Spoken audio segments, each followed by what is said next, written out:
This is the download from Sounds Profitable, your daily source for the essential news in the business of podcasting. I'm Gavin Gaddis.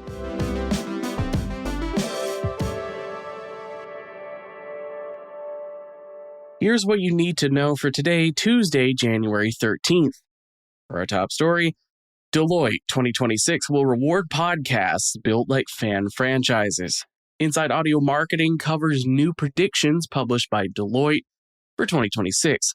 These are largely built from their 2025 Digital Media Trend Survey of 3,595 U.S. adults. 27% of respondents to that survey watch video podcasts on a weekly basis, largely led by Gen Z and millennials.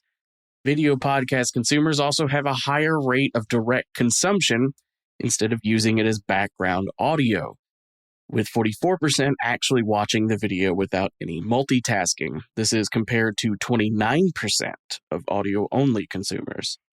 Evangelists of the industry are likely to be the biggest drivers this year instead of simple mass appeal of a show, with hyper-engaged fans doing the work of spreading the word and recruiting new future hyper fans. Fandom, after all, is a powerful tool, with 40% of respondents saying their fandom of a favorite music artist is a core component of their identity, which bodes well for podcasting, given our parasocial relationship between podcast hosts and their audiences can be even stronger than that between fans and musicians. After all, live podcasts draw out people who've never even been to similar live performances or concerts before. Next up, as more creators expand to episodic content, studios want to repurpose and syndicate their shows. With the growth of influencer marketing comes ways to diversify income outside of standard advertising income off a particular show or channel. For instance, London Alley Studios president Ryan Horgan tells Digiday they approach YouTube as a place to produce indie television with creators. The long-term goal isn't to springboard to something beyond YouTube. It is its own thing.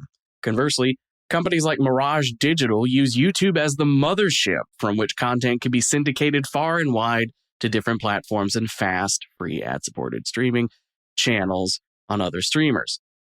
As writer Antoinette CEO notes, both approaches to content intrinsically rely on content creators' existing audience and ability to drive engagement. And the act of developing strong enough engagement to follow creators across platforms, that's one of podcasting's specialties. And for our final top story, pressing play on a new chapter, SuperAwesome acquires Starglow Media.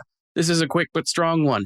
Youth-focused digital media ecosystem, SuperAwesome, is doubling down on audio with the acquisition of kids and family podcast production company Starglow Media. SuperAwesome's release highlights the still untapped potential for audio for younger listeners, and the fact Starglow's media portfolio secured enough streams in the first half of 2025 to have qualified as a top 10 Netflix show if it was on Netflix. For comparison, that's 50.8 million streams for Starglow versus Netflix's H1 2025 threshold of 48.1 million. As for the rest of the news, Lindsey Graham's weekday series, History Daily, has partnered with Audio Boom as the show's new distribution partner, with History Daily soon appearing on the Showplace advertising marketplace. Acast is hosting a presentation on the trends shaping podcast advertising in Singapore, with a presentation of new data at the Mandala Club in Singapore on Tuesday, February 3rd. Registration for this is open.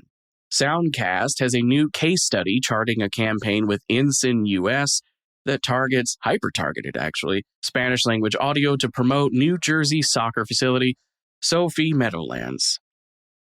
And speaking of partnerships, multi-platform analytics and management service Podstock has partnered with PodX Group in their first major international expansion.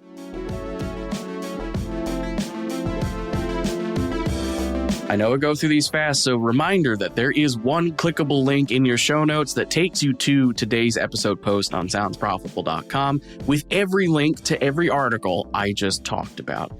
On the front page of Sounds Profitable, you can also subscribe for the newsletter version of the download to get it directly to your email inbox, so you can have all the clickable links your heart desires.